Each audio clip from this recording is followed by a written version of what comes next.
Ang empath, nature na nila ang magstay kahit na niloloko pa ulit-ulit. So since it's their nature na ma-tolerate or kaya yung ganitong pangyayari, yung cheating, yung abuse, emotional abuse, physical abuse, yung tolerance nila na mataas, yung sila ay kahit anong mangyari ay hindi humihiwalay, nandyan pa rin kahit ilang taon na, yun yung perfect na partner para sa narcissist.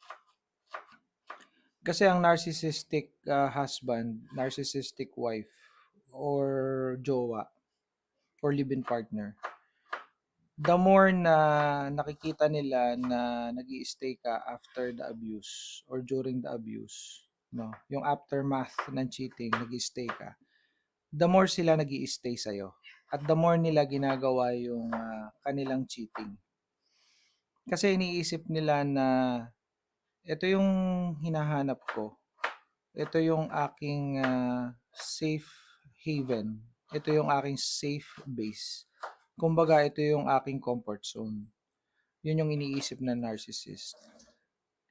Paano nasabi natin na yun ang iniisip niya na comfort zone? Unang-una, comfort zone niya ang isang babae o isang lalaki na empath kapag ka naramdaman niya na manipulated niya or nahahawakan na niya sa liig or 100% kontrolado niya yung empath. So, yun yung comfort zone niya. Kasi ang nagbibigay ng comfort, nagbibigay ng safety sa narcissist is yung control and manipulation. Pag sigurado nila na hawak nila sa leeg yung kanilang partner na empath, yun ang comfort nila. Yung tipong walang boundaries na sinet, lalo na sa pera at sa cheating.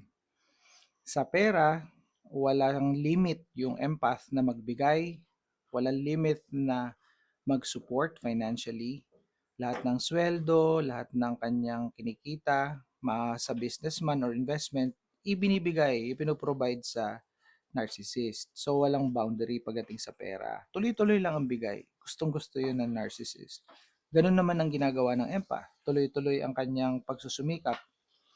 Yung iba pa nga ay nag-abroad, yung iba ay nag-DDH, domestic helper, at kung ano-anong trabaho o OFW, no?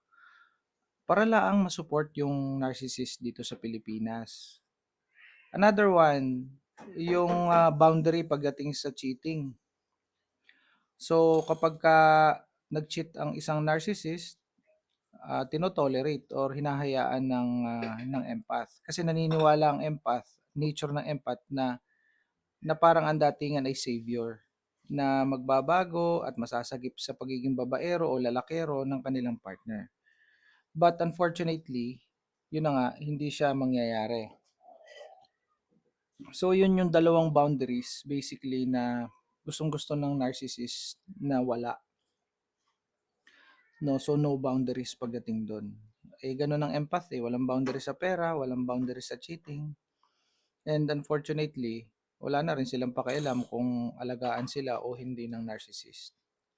Kung ituring man silang asawa o hindi ng narcissist. Basta ang kanila ay mag-stay ka dito, huwag kang aalis, asawa pa rin kita. Kahit hindi mo ako pagsilbihan, hindi mo ako arugain, basta nandito ka at umaasa ako magbabago ka.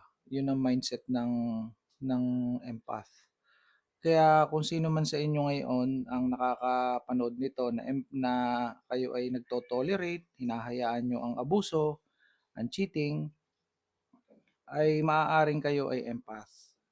So, kayo yung merong mentality na kayo ay merong rescue fantasy, napaka-hopeful ninyo na masasagip ninyo ang inyong asawa, ang inyong jowa sa mga masasamang ugali o masasamang gawain. Well, hindi naman masama yun. Actually, maganda nga yun kung kayo ay ganyan. But unfortunately, this is not good kapag ka narcissist ang iyong naging asawa o naging partner. Okay, so ibang usapan yun kapag ka narcissist. Yun yung nature malakas maka-attract ng narcissist ang mga empath. Yun yung malungkot dun, yun yung nakakalungkot dun. Hinahanap talaga basically ng mga narcissist ang mga empath. Ito yung tinatawag ko na narcissist empath dynamics. Ito yung narcissist empath relationship. Ito yung cycle. Paulit-ulit lang to. Kaya nga merong mga tumatagal ng ilang dekada na Mrs. or Mr. sa kanilang asawa because sila ay empath. Alright? So, I hope it helps. See you in my next content. Bye for now.